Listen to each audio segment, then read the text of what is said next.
본문 말씀을 통해서 믿음의 기도라는 제목으로 하나님의 말씀을 증거하겠습니다. 기도할 때 어떠한 마음을 가지고 구하는가 라고 하는 것이 중요할 것인데요. 무엇보다 믿는 마음을 가지고 구해야 되겠습니다. 믿음으로 구하면 주께서 우리를 도우시고 잘못된 걸 안 할 때는 바르게 고쳐주시고 그 기도 속에서 하나님을 의지하는 마음을 가지면 근심도 사라지고 찬송 가사에 있는 것처럼 우리가 하나님 앞에 기도할 수 있다라고 하는 것은 큰 은총입니다. 하나님 나라에 매장된 자원을 얻는 것처럼 우리의 기도라고 하는 것, 특히 믿음으로 구하는 것은 우리의 영혼을 만족할 것뿐만 아니라 하나님의 능력을 얻을 수 있는 중요한 길입니다.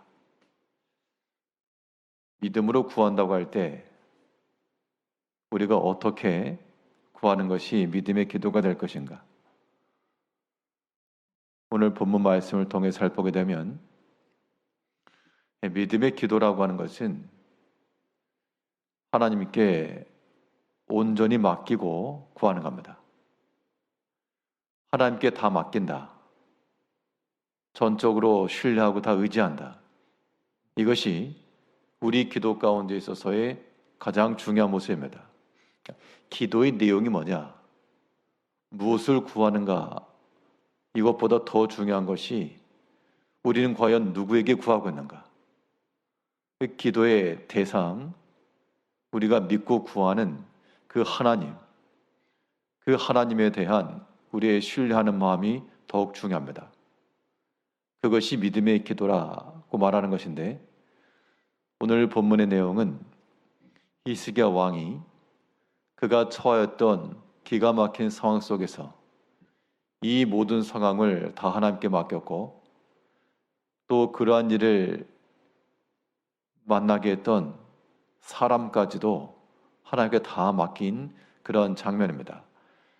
오늘 본문 16절에서 여호와여 귀를 기울여 들으소서, 여호와여 눈을 떠서 보시옵소서, 사내립이 살아계신 하나님을 비방하러 보낸 말을 들으시옵소서.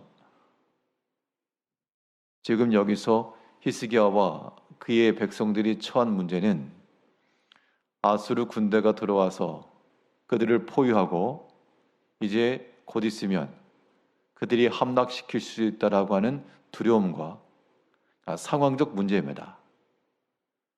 긴급하고 곤란한 상황이 발생한 것인데 이러한 일들을 지금 하나님 앞에 내어드린 겁니다. 하나님 보시옵소서, 들으시옵소서, 하나님 우리를 구하시옵소서. 그들이 처한 현실적 문제 앞에 어떠한 대응을 했는가 하니 현실적 대응 가운데 가장 적절한 대응이 바로 하나님 앞에 가지고 나간 겁니다. 이제 우리가 우리 삶 가운데서 참 여러 가지 기가 막힌 웅덩이와도 같고 그런 큰 시험들이 일어났을 때 그것 들고 하나님 앞에 나가야 됩니다. 하나님 보시옵소서, 하나님 들으시옵소서, 구하시옵소서. 이러한 하나님을 의지하는 마음을 가지고 나아가는 것, 이것이 믿음으로 구하는 것이고, 근데 여기에서 그런 상황을 야기하게 했던 곤란한 상황뿐만 아니라 사람까지도 하나님께 지금 맡기고 있습니다. 16절에 있는 말씀을 보게 되면 그를 비방하였던 사내립의 말을 들으시옵소서. 그 사람을 지목해서 그 사람으로부터 오는 고통과 아픔과 상함을 지금 토로하고 있습니다.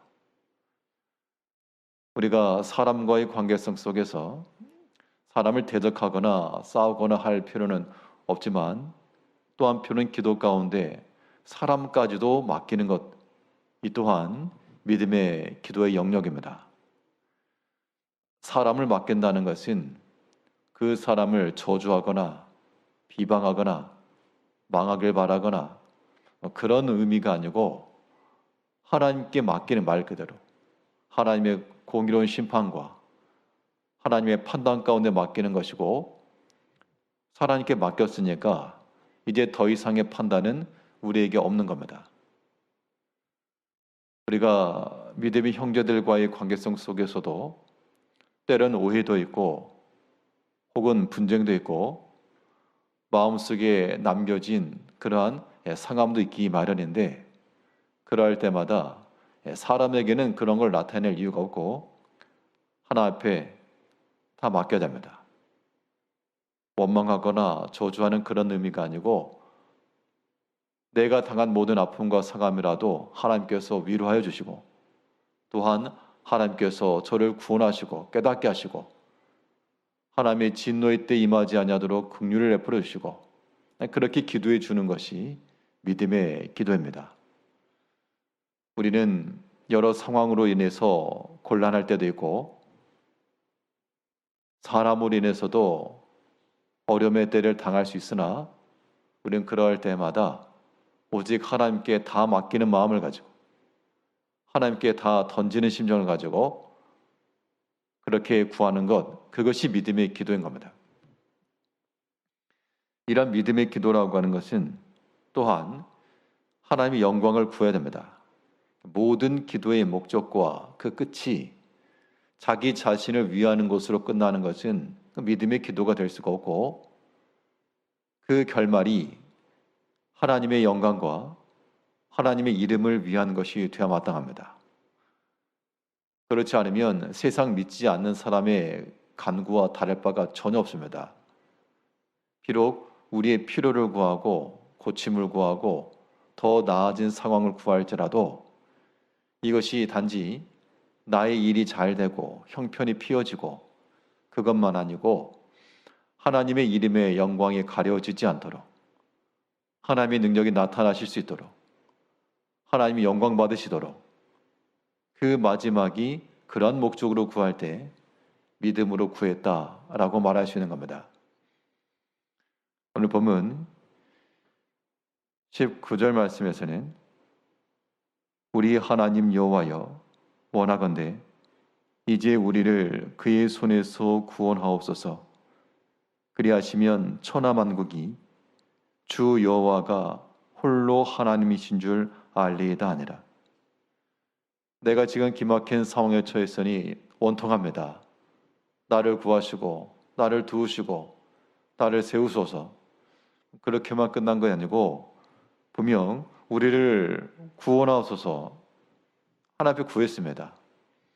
그런데 마지막이 우리가 안전하게 되고 어려움에서부터 벗어나고 거기서 끝이 아니고, 우리를 구원하사 하나님이 영광 받으시며 천하만국에 오직 하나님만 홀로 하나님이심을 알게 하옵소서.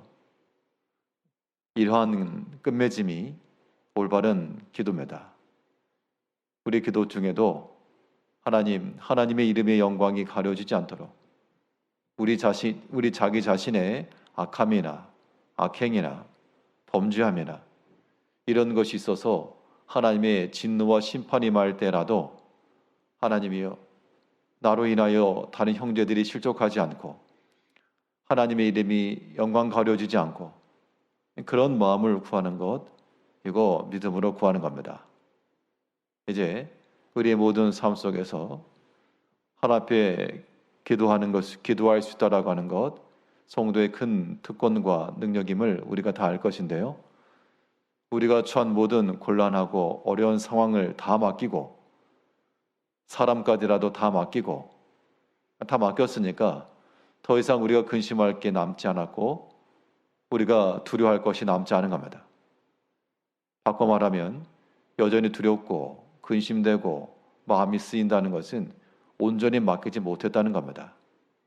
믿음의 기도가 될 수 없으므로 하나님께 다 맡기고, 그 모든 기도의 마지막이 내가 잘 되고 원통하면서 벗어나고가 아니라 하나님 영광 받으시고 능력 나타내 주시고 하나님 이름 영광이 가려지지 않도록 이러한 끝맺음을 가지고 믿음으로 간구하며 나가는 성도님들이 되시길 바라겠습니다. 기도하겠습니다.